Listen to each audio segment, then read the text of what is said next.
teat. The ultimate in terror is here. Phantasm.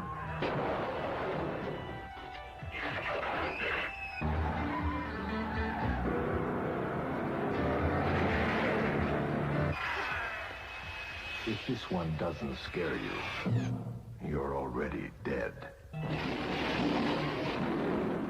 Phantasm, rated R.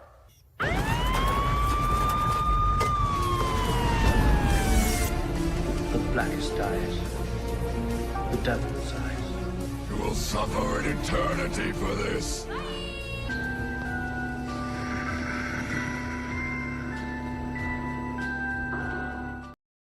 And welcome back, everybody, to 0 Point Reviews with Jeff and Kevin. It's good to be back in the saddle again with my my boss over here. No, wait over here. I guess I'm just the employee around here. My ride or die. Yep. I missed you. I missed everybody too, but that was a great stream on Saturday. So good job holding the fort down. And it was a great show, guys. So I appreciate you guys doing that. Steve almost killed me, kicking us off with Menudo. I was like, "Oh, dude, come on now." I was like, "What the hell, you guys?" Like, I'm gonna have to lean into that on Saturday coming up. So, I had Ricky Martin jokes for the rest of the night, and it's like, no, just quell, leave it alone. Too true. So, how has everything been going for you lately? Oh gosh, busy. I've had this weird, nasty bout of insomnia, so it's like I've been getting 3 to 4 hours of sleep a night, and I'm starting to feel like Egon, where he talks about doing an experiment, working like 36-hour days. Oh, gotcha. And I'm kind of like, yeah, I kind of feel that, Egon.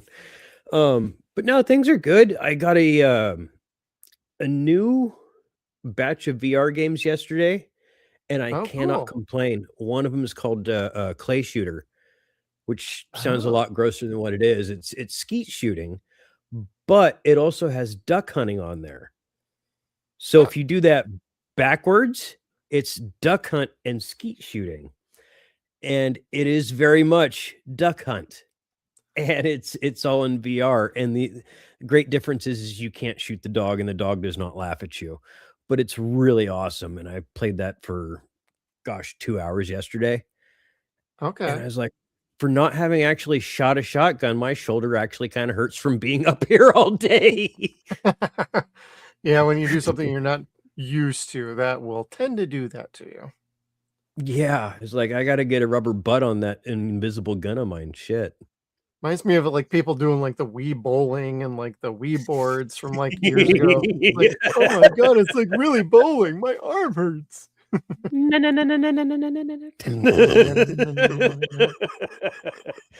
Oh shit. Between that and God, what was it? Warplanes. I got that. It's like you can shoot flares at Zeppelins. I'm like, oh, that's fucked up. Oh, dang. Watch them toast away. There you go. Yeah, having some fun games. Yeah. So, but you had adventure recently, right? Like, yep. I went to LA over the weekend. Got to help out at Award This, an indie film award program for indie movies, and that was a fun time. I got put to work a little bit, got to help out and experience a fun award show. And in true indie fashion, if you didn't bring money, you didn't get a chance to eat. But there was free drinks. It was fun. It was good to meet some nice people. I actually got to see somebody I haven't talked to in about 24 years with Matt Bush, comic book artist. He had his movie Aladdin 3457 he just put together recently, and that's out. And I need to check that out. I got a little swaggy little toy from it, and it was good to see him again. And I got to meet like Zach Selwyn, Chris Gore, and a few other people. That was really cool to experience that. So probably go back next year and help out. Very cool. Very cool. And then yeah. Well, and then on Sunday I got to go to the Creep IE Con. I was calling it Creepy Con, but when I was out there, I kept hearing ads. They're calling it Creep IE Con. And I got to see some Evil Dead people. And that included Dana De Lorenzo, Ray Santiago, Ted Raimi, and Jane Levy was there. I did not get her autograph, but I was like, Jane! They were all Jane in a Levy. row, all 4 of them. So, Oh, wow. Very groovy. yep. And so I got them to sign like my Blu-ray set for the Evil Dead collection. That's it's like the big rectangular box.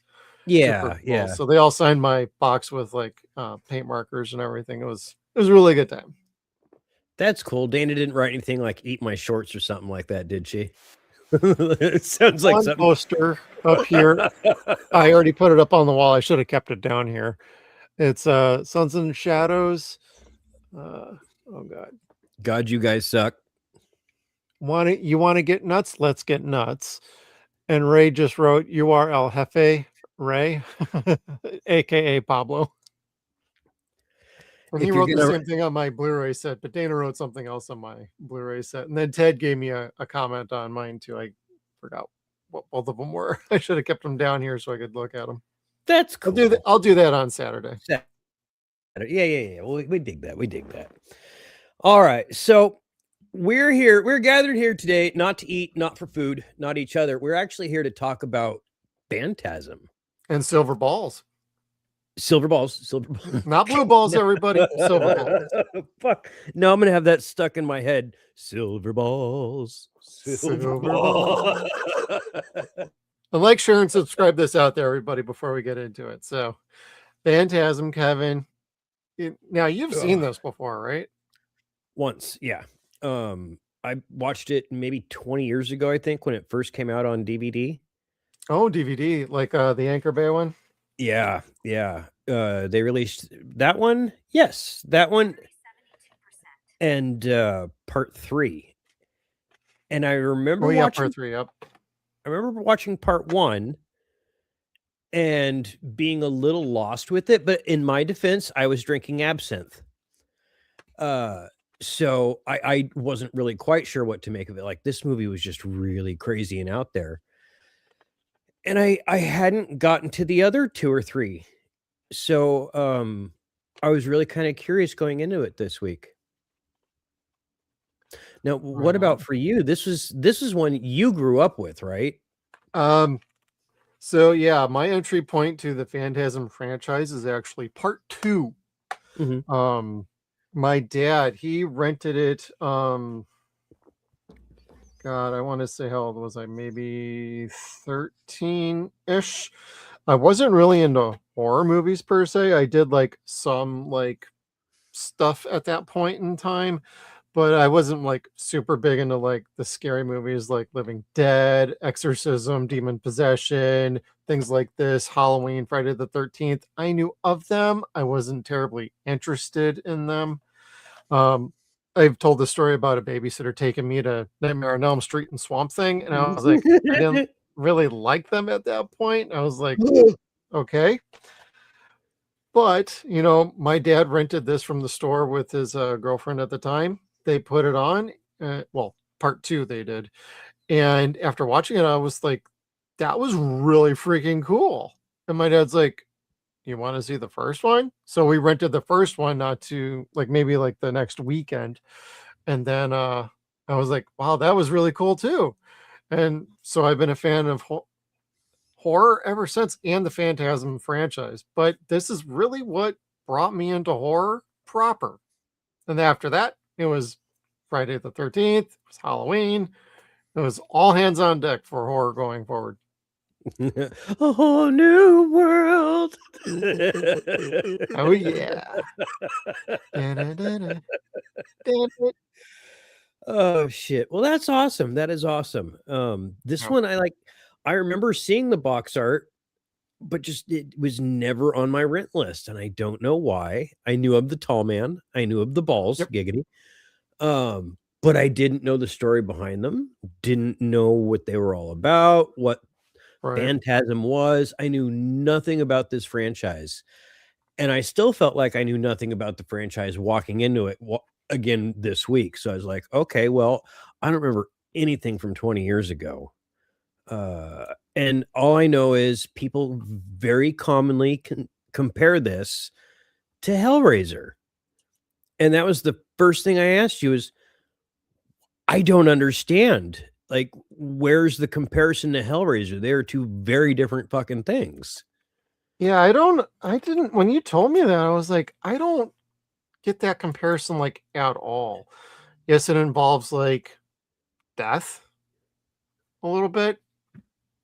Like And it's metallic psychological objects? horror, but beyond that, I don't really get much of that. So Yeah, I don't know. Like, they're two very different types of horror. yeah, Like, for one thing, one's sci-fi, one's horror. So like it's there's that comparison there. And then tonally they're different, I think, too. Oh, There's a lot more sexuality in Hellraiser, a lot more suspense with the violence. This yeah, you're more in anticipation of it, which is much more fun. right. So like it was two very different types of things. And it's one of those things where I'm gonna have to question it now forever, because I had this vision in my head, or this notion in my head, where it was going to be comparable or in the kin of Hellraiser, which is one of my absolute favorites. And so I did not understand. And it's really because people are wrong in comparing it. They're just wrong. That's all it is. Well, it's like I told you, it's like apples to bananas. It's not even close. Yeah. Yeah. Because and next time I see someone say, what do you think is better, this or that? I'd be like, neither one's better than the other. They're both iconic for what they are. Yeah. So I don't know. That really threw me off. And maybe it's my autism, but just like I couldn't fucking get past that last night. Like, Yeah. I'm trying to enjoy it, but it doesn't tonally go there, and that's okay. It didn't need to. It Right. did not need to.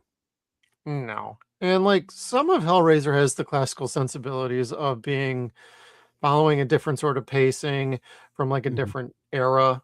Like it was definitely picking up vibes from the 70s, and it was creepy, and but the gore factor in Hellraiser is through the freaking roof by comparison to this. Yes. Well, yeah, I guess it is. It is. But Well, when you have a fully non-fleshed out skeleton complete with muscles and blood and like just reassembling yourself and the whole movie, it doesn't yeah. match up to the head being drilled or with the fingers being chopped off. I mean, what can I say? Okay, maybe you're right. Maybe Hellraiser was a little bit more violent than this. I have a thing.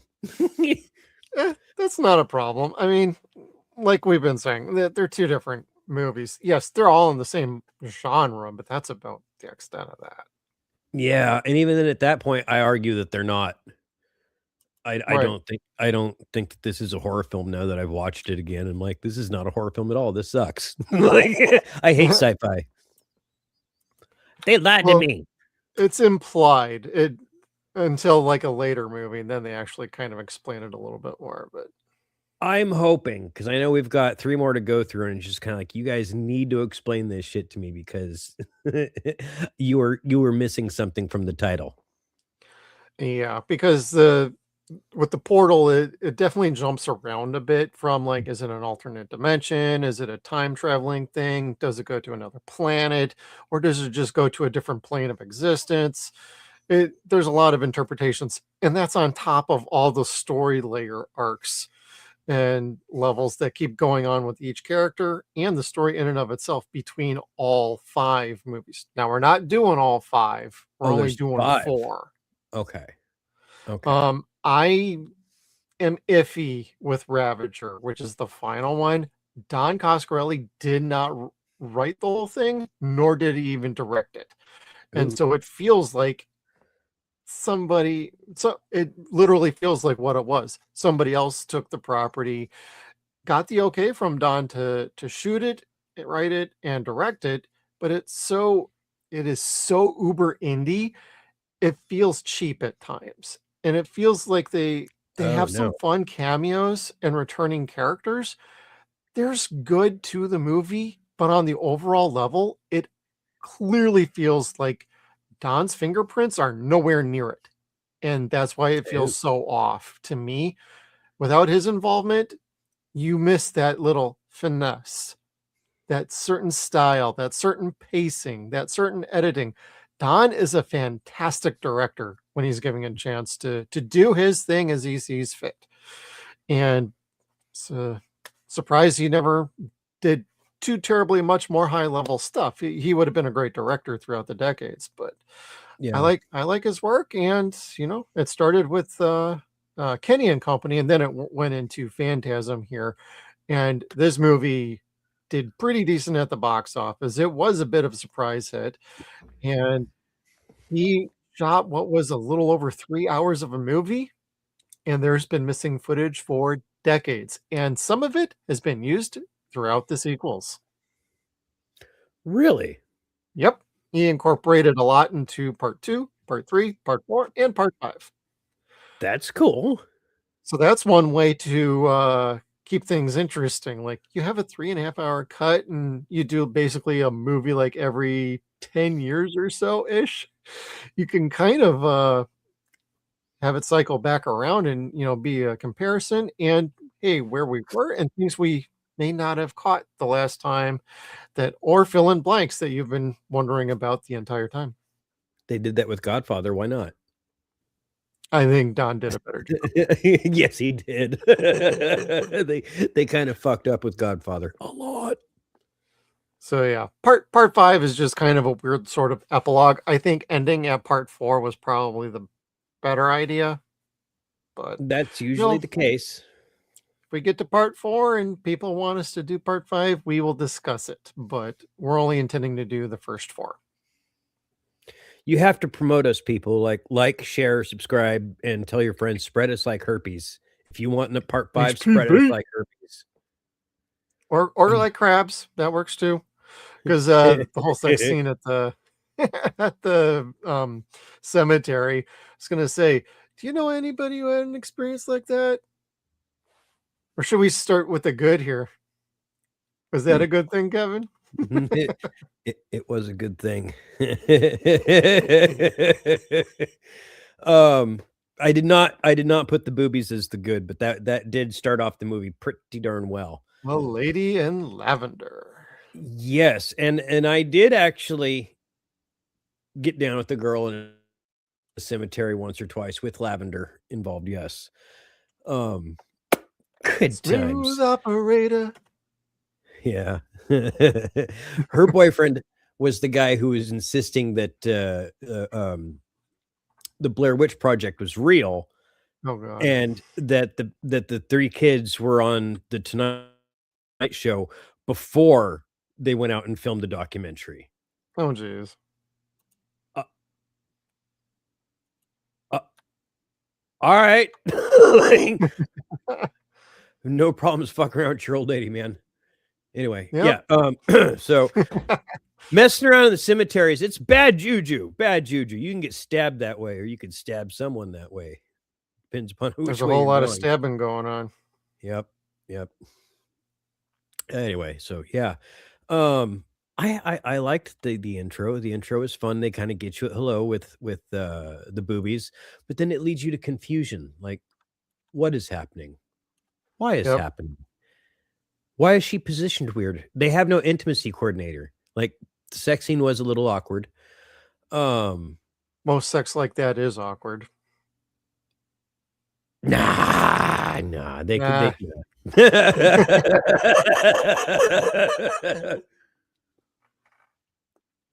Anyway, yeah. I don't know. But then they confuse you by adding Angus into the tall man into the equation there, and golly, then they just kind of take you for a ride there, and that's where the movie takes off. But at the same time, it's like, You were going into something really interesting there. It got really confusing, and now we're going back to absolute normalcy again. Yep. Go back. Go back to the weirdness. I liked it. Well, the whole movie's all about like mind trippy stuff anyway. So I don't know. Maybe you needed a little or a little edible or something. I did. When don't I? That's true. I should ask you when you're sober more than anything else. Yeah, it's been a few months. Anyway,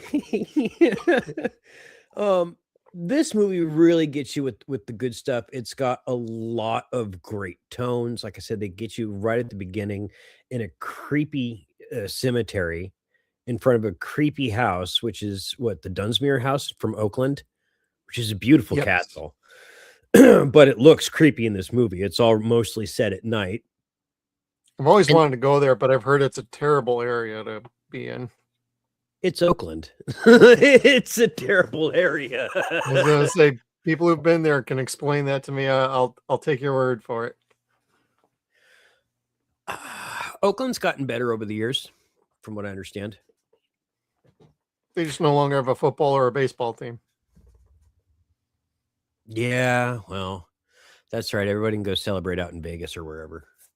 Yeah, pretty much. That's where they both are moving to or already have moved to. Once or twice. I don't know. I don't even know or care about the Raiders anymore. I'm a 49ers fan. I'm sorry, people at home. I know. Sports ball. We know. We know. The last time we won anything was seriously like 20 years ago. Yep. That's probably going to stay that way for a while. Yeah. No, it was 18 years ago. Jesus Christ.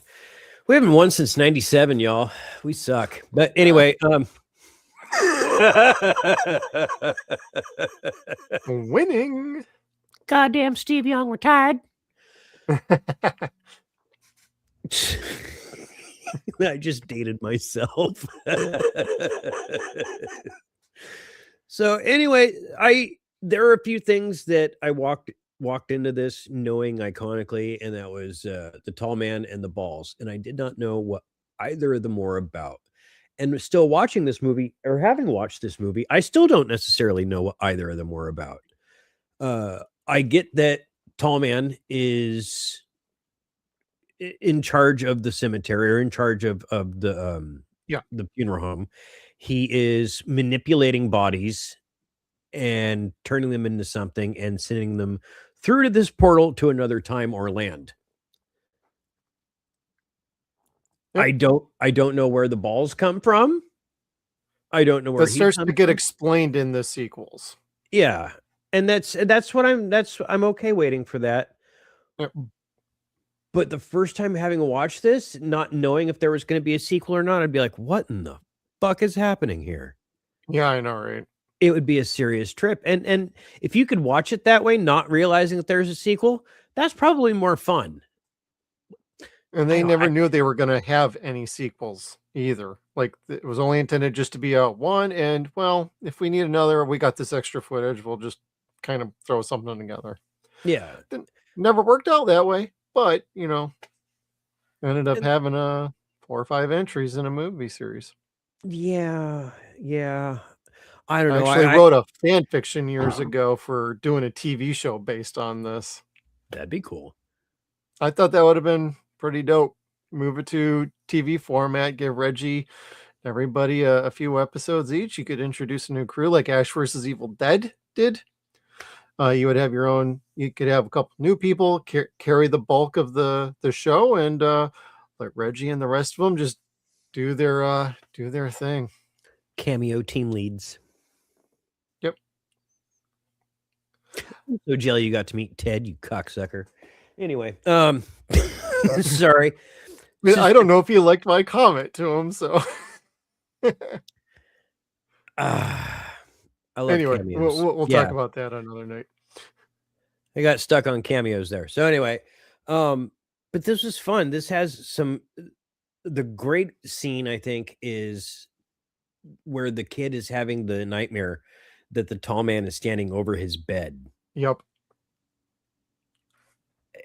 Totally out of left field. but it makes an impact. It really does. Whereas you could be very confused by this movie because you really don't know what's going on throughout most of it. What Correct. you see is terrifying. Like, regardless of whether or not you know what the tall man is, the fact that he's standing over this kid's bed in the middle of a foggy graveyard and then things come up out of the ground to pull the kid under, like, that was kind of terrifying. Like, they did a really good job there. I didn't need to know what the hell it was about. It spoke for itself. Yeah. And so the movie does try and do that quite a bit, allow things to kind of speak for itself while trying to leave open for interpretation what you think is happening and versus what is actually happening. That, and it carries through like all the sequels as well. But I think the best they did it was this one and part 4. And so you're kind of wondering, the second you start to feel like you're understanding what's going on, there's either a little bit of a rewind on things or it kind of goes off in a different direction. And so that could be problematic to some people, but if you're interested in the storyline after basically like the first like 10-15 minutes, you're going to enjoy the rest of the movie. And if you like the Fair. first movie, you're going to end up liking the other ones. Maybe the second one, not so much because there is a recast. But with this, you know, the cast is really good. Everybody does not overact. There's nothing cheesy about it. There's No. very light humor in here. And so the tone is very serious and it takes itself seriously. And for an independent film from young filmmakers and young casts like Anthony Michael Baldwin or A. Michael Baldwin, I'm sorry. One of the good Baldwins. He is not one of those Baldwins. So he's a good Baldwin, yes. So he's a good Baldwin. He does a fantastic job. Kids in movies, this is not one of those where you hate a kid in a movie. He actually is pretty smart in this, and he does a great job acting. So the performances really stand out for me as something that's really good. Now, I see you over there. If you're going to say something about the 2 idiot blonde chicks in the middle towards the end of the movie, you got me on that one. 2 idiot blonde chicks. You're gonna have to be a little bit more specific. There was a lot of idiot blonde chicks in this movie. The 2 girls that are taking Michael away from the house and then have to take him back, and then they let the dwarves in the car to attack the girlfriend babysitter people things. Yeah. I don't. They were ditzy as hell, man. I don't know about them. But he kept screaming, "Go, go, go!" And they're just sitting there screaming and doing nothing. Not well, and he's like, "Don't open the door." Then she opens the door. It's like, yeah, Jesus Christ. 70s, before you got wise to a lot of these cliches. So some things you'll be screaming at this movie, being like, "No, don't do this. No, don't do that." Well, back then, there wasn't a whole lot of this for people to pick apart like that. So looking back 30, 40 years, you could see the trajectory of all the cliches coming from things like this. And tropes. I would have loved to have seen this in what Eddie Murphy refers to as a black movie theater. What the fuck you gonna do now? With 5 fingers to the face. So you're gonna drop your gun when you fall through the window. That's your ass, I guess. Yeah. Yeah, head first this time, boy. I got to see Blade 2 that way. It was pretty fabulous. Oh yeah. Halloween 7 and Blade 2. Yeah, anyway. Gosh, you know, I just totally derailed myself with wanting to see this in a black movie theater. I'd like to watch it in black and white just to put a positive spin on that. The kid like doing the dumbest shit fucking possible. Like I wanted to yell at him like, why are you simping your brother? You're gonna cause problems. None of this would have happened if you would have just gone home. Sure, maybe your brother would have died, but you would have been okay. No. You gotta be sitting there perving after him. It was gross, uncomfortable. Yeah, that was a bit awkward. It's like, what are you doing? But at the same time, as the audience were like, whoa, as the boobs get revealed. And him and his brother are both like, ooh, hello. Right. What if you grab one and I grab the other? Yes. That is an awkward scene, though. Right? Kind of like, I was thinking that when I was watching it too. I'm like, man, I never put that together. Like, man, you're really gonna watch your brother go to town on some chick? Like, okay. boy, your ass was just a wailing, and your balls are just like this way and that. Wow. He never got that far though. No. Otherwise, the tall man would have stabbed him. Yep. So Or this gross. stabber. That is so weird. Like, awkward. Well, it's all about the mind trickery going on. I know, but he went from really hot to really not really fast. Just It's like unco- Freddy Krueger would do. Oh gosh. Freddy would, yeah. Make it worse. Have his head on with the hot body like he did in part 4. Uh-huh. 3. Wait, that was part 3? Yeah. Okay. Yeah, For a minute, I'm like, no, I thought that was part 4 too. no, because he kills that kid in part 4. That's right. Thank you. You corrected that. Oh. Man, I like a lot of the special effects in this, though. Especially the sphere. I did too. The sphere work was fantastic. In the 4K remaster, they actually did a little bit of extra work to make the ball a little shinier. And I know people are going to scream about like George Lucasing, special additionalizing the effects a little bit, but those were literally the only tweaks and it made it look better. So I don't really have a problem with that because there's only like 2 or 3 like visual scenes like that in the movie. Nothing else was changed. Just If some wire something is done removal a little bit. But to polish or enhance, that's fine. yeah. Lucas did a lot of great polishing, a lot of great enhancing, but then he went and did rebuffing or retconning And knob turning. Yeah, and you're just kind of like, no, Han shot first. Right. Yeah, so I don't know, but then like adding the creatures and shit like that through Tatooine, that was cool. I liked that. Yeah, Having some stuff was all right. Having a shinier ball here and maybe editing it out wires, that's fine. Yeah. That's what 4K should be for, not revealing them. Well, and super quick, the 4K for Phantasm is brilliant. It is one of the best things J.J. Abrams ever did. It was help fund it getting a remaster because he was a big fan of the franchise. Interesting. Yep, that's why his company's logo, Bad Robot, is at the beginning of the movie. That was as a thank you for covering the cost to convert to 4K. Okay, thank you, because that was one of the questions I had. I was like, but this was before JJ was born. Yeah, he's like us. I know it's like JJ. Every time you invoke the name J.J. Abrams, everybody starts to get the nervous titch and twitch and tick and everything going on every time you mention that name. But he did do something good with his career and money at least once, and that was with this damn movie getting it polished up for a 4K release. So that's all I'm going to give him, though.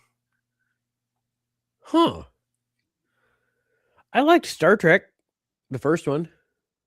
09. Otherwise, that was... The rest of them are like... Yeah. Ugh. I have my issues with that one, but I did enjoy it. I just didn't like anything else. Yeah. Fair enough. And Super 8 being the modern man E.T., I was like, I don't fucking see that at all. I bought that one on a steelbook and I rewatched it like several years ago. And when I rewatched it, I'm like, I don't like this movie anymore. So I sold it and got rid of it. It was not interesting to me at all. Yeah. It was boring and dumb. I'm like, I don't want to. So, but anyways, this the set design. One of the things that I was wanting to point out was the set design helped make this iconic. And maybe that was one of the things that people can see comparable to Hellraiser with the long hallway scenes. That's a good point. But I want to say I almost like the long hallway scenes in this more so than Hellraiser. I would, yeah. Hellraiser is supposed to be creepy in the sense that when you see those long hallway scenes, that's supposed to be in hell. And I'm more talking in part 2 than part 1 at this point. Yes. But, Outbound. yeah. But with this, it's all a natural environment inside this house. Now, I don't know if there comes a point in time where people get lost in the house, or if the house changes, say like Rose Red or something in Freddy's dimension. But it's all people just getting lost in the enormity of this giant mausoleum, and it's gorgeous looking Oh yeah. All the because marble it's everywhere. yeah, it's beautiful marble, but death everywhere. And it's so conflicting, it's so contradicting that it comes out poetically, and I really liked that, Yep. even though it was just laminate on board. It still looked really pretty. No, they actually shot inside of a I mausoleum that had this. I thought they said that they did this with, like wood and laminate, and I was like, Some of it, not "Oh, all of it though. okay, because the rest of it looked really cool." Yeah. Like, I like interior mausoleums, they're neat. It's a unique look, and it's very appealing, and it definitely gives a different vibe to the movie overall. Makes it feel a lot more haunting, in my opinion, and it increases that tension level just enough to be you feel like, oh man, something bad's gonna happen up in here. Right? Gosh, I mean, even the beauty of it, it's almost, sort of looking for claustrophobic Yeah, because you're surrounded by beauty, but, like the game Pools, there are no windows. There's doors, but there are no exits. right. So, he's like, it's a little fucked up despite being serene. Oh yeah. And the great contrast when there's blood flying around everywhere. Yeah, on the black and white. Yeah. Oh yeah. Especially in this particular scene that you have in the thumbnail. That was freaking brilliant. That my goodness, I don't know where they came up with the idea for that. Because I mean, here is assumably or presumably a slave or some kind of zombie that Servant they're of yeah, sorts. that these manipulating the body. I don't mean zombie like brains, I mean the old-fashioned voodoo type. Yeah. Uh, but then he just goes ahead and kills the guy anyway, like, "Oh, you're not that important. Like, I could have stopped the ball, but fuck it. It needs to eat." And it just totally drills into his face and shoots all the blood out the other side here, and you're just kinda like, And it keeps going. "Yeah, I don't know how that happens, but I'm here for it. I'm Oh, you're totally gonna here for love it." the next one then. Yeah, like, I've seen bits and pieces of, stills of ball kills, so I thought there was more in this one, which I didn't. Going forward, you get more of what you want as far as that goes. I reckon, because I figure, like, with the chains in Hellraiser 2, that became famous, so that's what they kinda went with from there forward.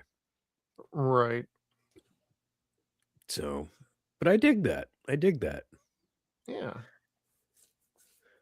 What'd you think of the score? Good. It was good. That was also comparable, I'd say, to Hellraiser's score.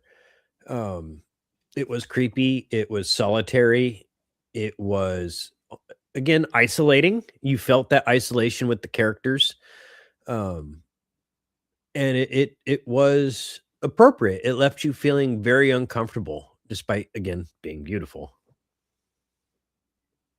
Da, da, da, da, da, da. I hear cues like in some songs and other horror movies from time to time, and I'm like, that's a Phantasm cue. It's an homage. Yep. So a lot of people have been fans throughout the years. So if I love the score so much. I have the CD soundtrack that came out mm, 15, 20 years ago, and it's the Oh, wow. 24 karat gold one. So it's Ooh. got like that fancy kind of effect to it. And yeah, I enjoy all the death scenes in this one. It's a lot of fun, Yeah. especially and some of the stunts with like the car explosions and the car wrecks and the Hemi-Cuda charging around is a lot of fun. Yeah. The guitar guitar riffs between Reggie and Jody was pretty good. The Shiz Whalin' Ya Dogies. That was their band name, actually. Hey, they rocked it, dude. It was cool. Like you said, there was nothing cheesy about it. It fit, it worked, they rocked it. It wasn't a bad performance at all. No. They did really well, and they played off each other, and it looked really good. Yep. They were So, known yeah. for doing that on set in between takes anyway, and they're like, well, let's have some fun with this then. Yeah, like you really could not turn your nose at it. I liked that. Yeah, a lot of good character work, in my opinion, when doing stuff like that. That's how you like your characters, giving us moments like that spread out throughout the movie, and then the ultimate trying to find each other, save each other, and take care of this tall bastard. Because that's one of my favorite parts of the movie is Angus Scrimm as the tall man, who's been Mhm. around for allegedly a few hundred years, because they showed a picture of him in an antique store that turned and looked at Michael and scared the living daylights out of him. Goddamn. I forgot about that. He looked like the Hat Ghost from the Haunted Mansion. Oh, that's true. Haven't watched it in a decade. Gene likes this one, and I appreciate that. Gonna highlight that, Gene. Good movie choice. Haven't watched it in decades, but it was one of my favorites in high school. I wish I would have seen it in high school. I would have made my friends watch it, and we would have discussed it, and I would have probably been really nerdy about it because I would have had a ton of questions. Like, I don't get it. Why is it supposed to be like Hellraiser? Why don't you watch Hellraiser? When do these two meet? Yeah. Oh, and super quick, there's a comment up here from Tarek 9510. Reggie's is in hospice in California. You can send him a card and his wife answers back. I have that on another tab. We're going to bring that up at the end of the episode so everybody can get that address and send a card or a letter if you are a fan of the movie, or if you end up watching the movie and you end up like digging it and you want to send them a note. We'll have that information for you at the end of the stream before we say goodnight to everybody. I'll also update the description too after the stream so we can get that taken care of. Hellraiser was an 85 or an 86 baby, I think. I was going to say, I thought that was 86. Yeah. If memory serves. Let's look that up. Hellraiser. I think the book came out in 83. 87 was the movie. Damn. We were close. You were pretty damn close though, bro. Yeah, well. $1, Bob. Closest without going over. At least you didn't say 88 or 89. Oh, golly. But anyways, now what is it that, okay, because I'm sitting here saying I don't get it. You guys do. What is it that just like makes you guys say this movie tripped me the fuck out? It made me love horror, and it spawned 4 sequels. What is this great appeal for the tall man and his mythos? I think it's largely due to the fact that he's circumventing death. Like a lot of these people are actually dead. How do they get to continue on with life? Because a lot of the human beings are being converted into these dwarfs. Like they're being shrunk down by half size, yet they still retain their same weight. If you remember the scene with Tommy after the car wreck and they pull him out, they're like, can't believe it's Tommy and how small he is, but he still weighs like 200 pounds. And they're both like grunting like, Jesus Christ, he's still as heavy as he was when he was alive. He's 2 feet tall and 200 pounds. or Mike's favorite description. I don't know. It was low brown. It was short, brown, and low to the ground. I don't know. I didn't hear it. I loved the sound that they made. The barking dogs. Like, yep. That was growling and stuff. That was a little campy, but I worked with it. It was better than Ghoulies. It was less campy than Ghoulies. Yeah, camp doesn't really start until I want to say the third one is when it gets a bit on the why are we veering into campy territory too much? But I like the third one. It was the 90s. But no, you were asking about like mythos, and I think like the idea like death is not the end. It's just the next stage of like enslavement of sorts. The overall look of Angus Scrimm was menacing as all get up. All he had to do was look at you funny, and it's like, oh Jesus Christ. And he was legitimately that tall. And I think the idea of like the characters were so well defined and they had great chemistry with one another that this movie has a hard time not pulling you in because you get attached to at least one or two of the characters, and by association, you get attached to the rest of them. And you're like, man, the performance from Angus Scrimm as the tall man, so good, so minimal. He's used so effectively. And Yeah. and the rest of them, it works out. And with the combination of a great score, with the combination of a cool car, you had a little bit of boobage in this one. You dashed in just a little bit of everything, but then you also have this like ethereal storyline, and it's like kind of makes you want to figure out, so what the hell happened, and I want to know more. And you want a movie to have you wanting more, not being mad that you didn't get more. And I think this one does that. And in the next one, the important part is the follow-up. You have to start answering questions. You don't have to answer all of them, but you have to give something to the crowd to make them feel like we are going on a journey here. Because this franchise does feel like we're about to go on a big road trip with everybody, and we do. Well, with the sequel, you have to answer the questions from the first movie At least sufficiently enough. sufficiently enough, and then you have to end the movie with new questions arising from the questions that you just answered. You know, the answer to your question is this, but the answer to why is that. And you're like, ooh, Yep. that's part 2.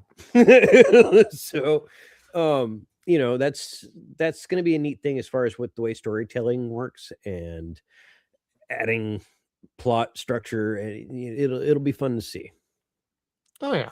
I'm looking forward to it because that's what makes a great horror franchise. And that's where movies like The Ring kind of like fell short. Like The Ring I did not like that. The Ring had no backstory whatsoever. Like I was not afraid of this little girl coming out of the TV. Like you watch Scary Movie 3 and it's got more of a backstory to The Ring than The Ring did. She Yep. was pissed because they rented Pootie Tang. Like they had to wait until the second one to give it backstory and give it mythos, and then that gave it a little bit of curse, for lack of a better term, or something, Okay. some sort of lore to be scared of. So I don't know. I would like to see more of that in the sequels coming up. Like you said, there's explanations of the balls. There's a lot more of the balls. Oh yeah. I'd like to see more of the little ding ding dudes. Oh ding, yes. ding, ding, ding, ding, ding, ding. Yeah, Ding, ding, ding, ding. it's really hard to watch this and not want to immediately follow it up with Spaceballs. I don't know if I can see that, but The little I can ding see how ding you dudes. could see that though. Well, I mean, I could follow everything up with Spaceballs, but the little dwarf dudes, I mean, they're dressed pretty much the same. They're not Yeah. they're not as excitable, but they're dressed the same. Yeah, they're relative. There was a little worry that it was going to draw out too many comparisons to Star Wars, so they intentionally made the design of like the faces and everything a certain way, so it wouldn't look like a Jawa. So there'd be no confusion. He wasn't intending to rip off Star Wars. Sure, but then maybe not make them look like little shit Klansmen. like, like They looked like little Klansmen with little brown turds.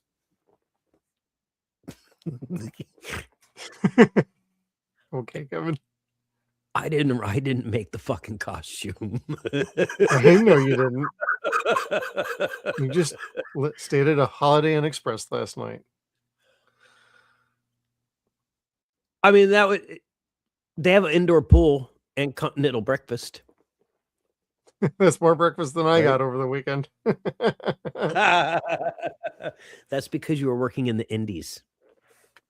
Yeah, that's true. But Kevin, like with all movies that we cover on here, let's get into anything about this that you didn't like. Well, there's that goddamn Like kid to his begin haircut? with. I thought you were going to say the haircut. Total 70s haircuts, everybody. Yeah, golly, you know what? It's really hard to watch this kid and not see Malcolm McDowell at like 15. He looks just like fucking Malcolm McDowell. If you like, you mention it. If you watch A Clockwork Orange, and when he comes home telling his parents, "I'm completely reformed now," looks just like this kid, but maybe 10 years younger. Oh yeah. Like, oh my God, it's uncanny. But yeah, the kid in this was a good actor. He was a good actor. I don't know that the character was written well, but the kid was a really good actor. They put him through the ringer as far as giving him PTSD. So my hat kind of tips to him for that. Parents dead, brothers dead. Yeah, kind of like the same way that the kid, gets PTSD by the end of the stuff. Yep. where he's like watching the dudes die. He's like, no, I'm going to sit and watch you die too. Don't worry. I'm old enough. Yep, this is true. You saw me. You saw to that. I'm old enough. So, but there's not camp and cheese, but there's elements of lack of budget. Yes, corny's a good way to put it. Like this bug crawling through his hair. I was going to say budget restraint, but corny is another way to put it too. Now the concept of the fingers turning into a bug and flittering about the house, that's really cool. If that was novelization and used the power of your imagination, that would be cool as hell. There was a novelization of this. I never read it though. Oh, was this the book that was only limited to like 500 print? Oh no, I might have to double check my information on that one. Something we watched recently had a novelization to it, but there was only 500 prints of it made. If it's this, I should look for it for you. But anyway, I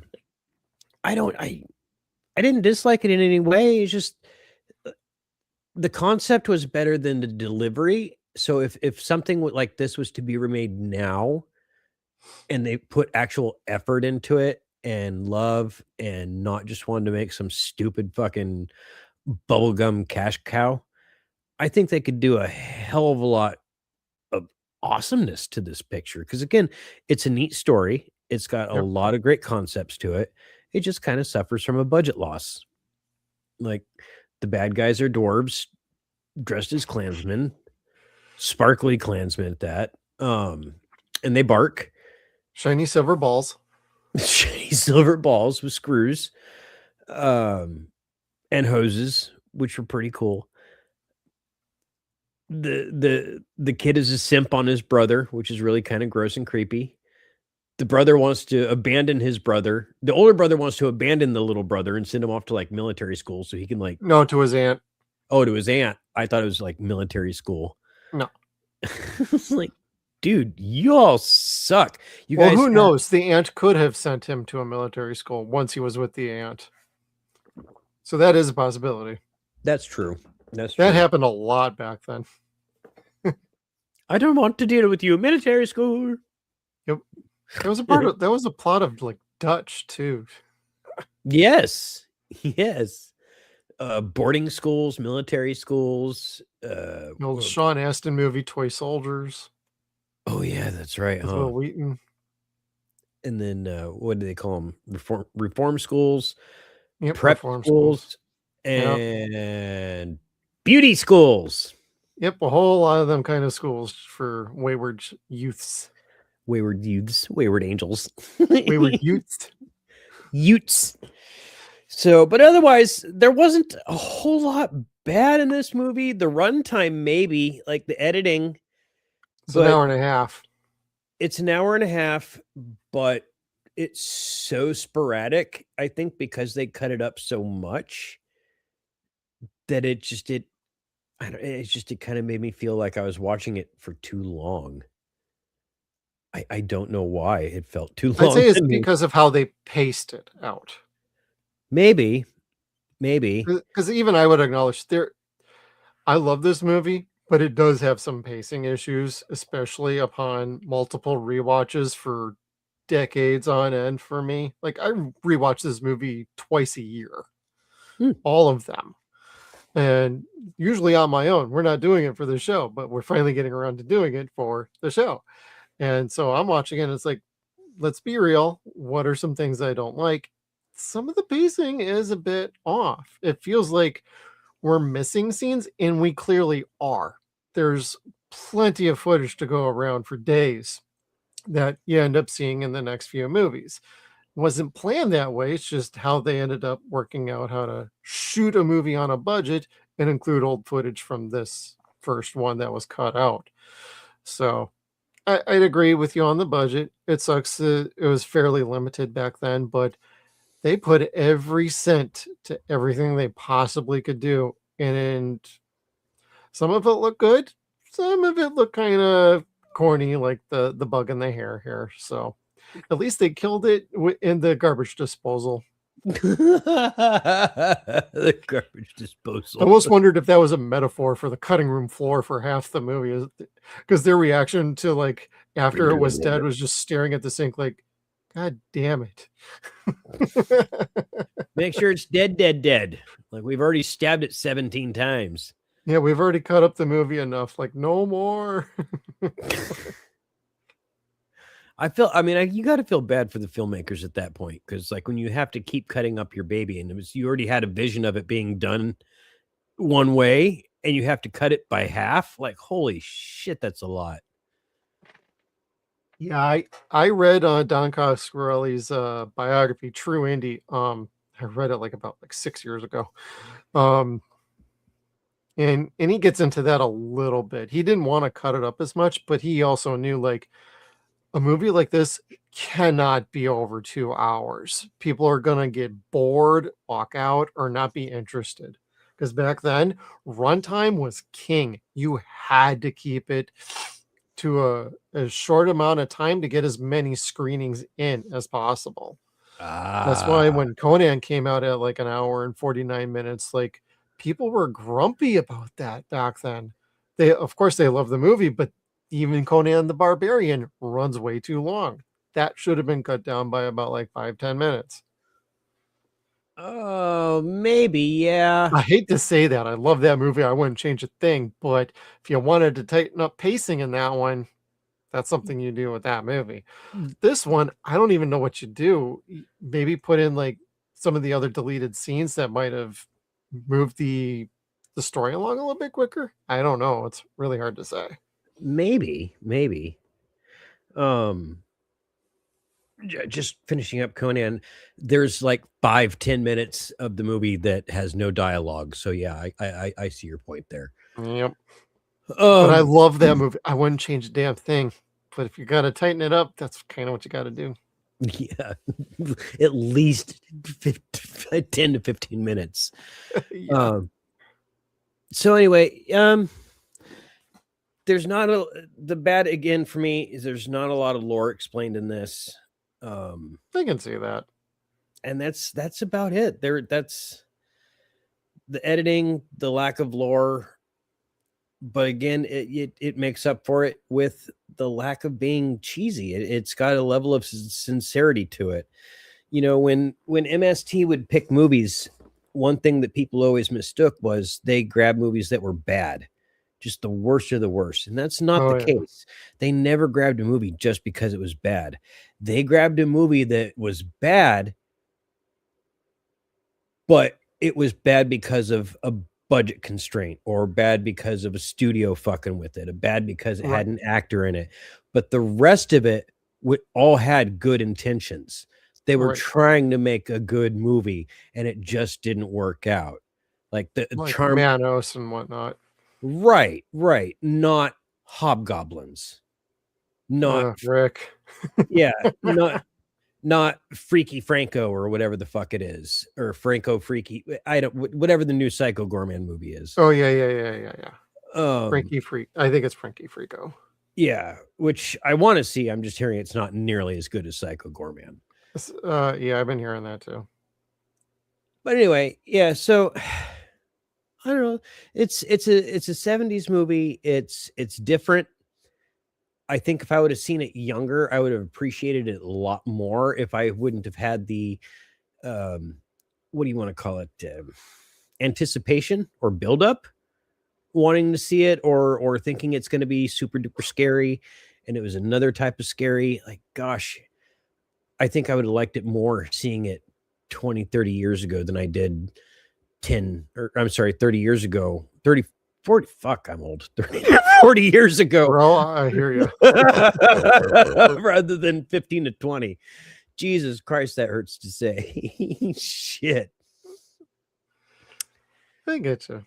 I'm gonna go color my hair now. I'll send you a brown marker so you can do the Bud Bundy thing. All right. I got the black magic marker right here. I'm getting too much gray starting into the mustache now, and I'm like, oh no, here we go now. Yep. I was okay with like the chin, but now it's getting into the mustache, and I'm like, son of a bitch, I'm getting old. We're getting wise. Ass. I like that a little bit better. We're getting wise ass. Wiser ass. All right, wise ass. Let's hit some final judgment time. All right. So here's the thing. I didn't understand this movie, but I liked it. I get that a lot from other friends I've had try this movie. Just to point out, I've heard the same thing from other friends that got to try this movie. Yeah, I don't know what made this movie click like it did, but it does work. Like you said, it's not campy, it's not silly, it takes itself very seriously, it's not self-aware. Well, it has no reason to be self-aware. It has a wonderful villain that you know nothing about, which does add to his terror, of course. But golly, I love backstory. This works out okay. This is still entertaining. This is still horrific. This is still terrifying. Even if you don't know what's going on, if you don't have even though you don't have a broad idea of what the big picture is, you know the immediate issue is you as one of the characters are in danger. And this movie truly delivers on that. Kind of like in the same regard of Night of the Living Dead. I will compare it to that. This is comparable to Night of the Living Dead, where these people are near a funeral home in an inexplicable situation, and they're just having to deal with it. That's what this is more like to me than, say, something like Hellraiser, which has a much, much broader story of what and why those creatures are. This doesn't have that. It doesn't necessarily need it. Would I have liked to have seen a little bit more? Yes, but I don't doubt that we're going to see that in the next 2 or 3 weeks. So I can't complain, and I'm not going to hold that against it. Gosh, ultimately, I think I would give this maybe a 6.3. A 6.3 because it did kind of spook me here and there. It does leave you feeling kind of unsettled. Angus Scrimm is beautiful in his creepiness, like every bit as much as, say, Vincent Price would have been, or Boris Karloff. Oh yeah, he kind of had that it factor where you're like, and Tony Todd, where he played that one character and that was it. He was that character and owned that shit. So very much enjoyed him for that. Reggie is a gift. Silver balls always. The Yeah, next one, he gets his iconic weapon, so you'll get to see the, that. the shotgun. Yep, the quad barrel, baby. So I don't know. I don't understand the appeal to it, but I enjoy the product of it, I guess I could say. Um I don't know. It's okay. It's more than fair. It's definitely entertaining. I'm gonna go way above 5. I'm not I feel like I'm trying to justify myself now at this point, so I'm just gonna stop. No, Yeah. you're pretty fair with your assessment. I totally get that. I get that from a lot of first time viewers. On repeat viewings, yep, you might pick up on some other things going on. So if you got this in your collection, a repeat viewing will help. Like, and I don't mean you need to watch this like 900 times in a row. Just watch it one more time. You'll pick up on some information you may or may not have missed. Now that other dimension, is that just Utah? Yes. Or at least, well, I think I don't know where they shot that actually. They had the red filter. I eventually they do go to Utah to shoot oh god, is it part 4? I think it's part 4. They shoot out in Utah. Quick, get to the salt flats. No. Yeah, it's either part 4 or part 5. Oh my god. As we rewatch, I'll remember when I see it. But yeah, they do shoot at the Great Salt Flats for one of the Nice. later movies. That's pretty awesome. Which is a really cool fucking scene, actually. All right, then. Yeah. And as for me, my final judgment, I love this movie. I'm going to rate this pretty high. I'm not going to give it a perfect score, though. I'm going to be giving it about, to be fair, an 8.5. I really love the movie. The car in and of itself is a character. I love the shiny metal silver balls flying around with blades, screws, everything like that. And I think it sets a lot of things up very, very well. And I like the characters a ton. I can relate to Michael a little bit. I can relate to Jody a little bit. I can relate to Reggie. Of course, Reggie ends up becoming basically the face of the franchise along with Angus Scrimm. So I think the cast is freaking killer. I like the acting, but there are some characters in the movie that they're a bit too blonde ditzy Valley girl-ish, but they're only around for just a couple of minutes. So they're pretty to look at and then they go bye-bye. And right out the window. yeah, pretty much. They drive off into the sunset in their Volkswagen Bug. So, well, I'm sorry, into the mist at night in their Volkswagen Bug as they're screaming as they're being attacked by Short, Brown, and Low to the Ground. But yeah, there's a lot to like about the movie. It's got some issues, pacing issues, budget issues, a little bit of some editing, but ultimately it's worth watching. It's a fun movie. And it will make you think a little bit because it's trying to make you figure out exactly what the hell's going on. And that's kind of the point of the movie. Some people like that, some don't. So if you're looking for a balls out action movie where you don't have to think too much, that's got some horror in it, you're looking to what we're doing next week, which is Phantasm 2. And in part 3, it gets a little campy. Part 4 gets back to a little bit more serious note with this. And 5 is just kind of like a half-assed epilogue, in my opinion. So congratulations, at least you tried. Yeah, congratulations, at least you tried. And what they do is they take elements from Roger Avery's script when he tried to get a Phantasm movie off the ground himself in association with Don Coscarelli. So you Roger Avery fans, he was a big fan. He was working on a Phantasm 1999 script back in the day. And he wrote something very epic, very awesome that was going to conclude the story and also launch it into a new direction. So, and they had Bruce Campbell loosely tied into star in that movie too. Oh, that would have been cool. And then after that, the association turned into Bubba Hotep. Cool. So, and yes, Don did Bubba Hotep, everybody. So Did he yeah, really? Yeah, that was I, Don's movie, I and Reggie's love in it that too. movie. We'll have to go dig that out. That's one of God's perfect movies too. Yeah, we should maybe do that one this year too. Yeah. And Lucky Number 7, you still got to see that. Oh yeah, well, we got a few movies that have been suggested that we'll spice up our schedule with everybody. Oh, that's true. We did get a request for Hell Come to Frogtown. Yes, and that would be fun to do just because it's a Piper movie, and I think it's one of the most bizarre movies I think I have ever seen in my life. And seeing that intrigues me. I love bizarre. I don't know. You might like it more than They Live. I don't, but I still like the movie a lot.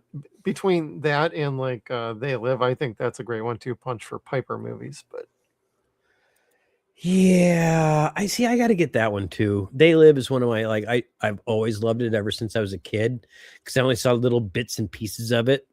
I don't know why my dad didn't like it, but I only ever got to see that little itty bits and pieces here and there, and I really liked it. And I never got to see it until I was an adult, and fell in love with it. I was like, oh, love this shit, and I still don't own it. Yeah, is that the Phantasm? The real Phantasm? This is an article from Rue Morgue. This has the contact information. Reggie Bannister is also on Facebook. There's a page there for him. So if you are on Facebook, you can go check out that and like the page. And they acknowledge the comments there and any thoughts, messages you want to send there. But the address right here is highlighted. My screen down here at Reggie Bannister, P.O. Box 4387, Crestline, California 92325. And as was pointed out earlier, his wife checks all the messages and will reply back. So yeah, Reggie's he's still kind of kicking. But we'll see how things go for him. Thoughts are definitely out to him. Don't go, but you defeated the tall man. You're the last one standing, Reggie. Yes.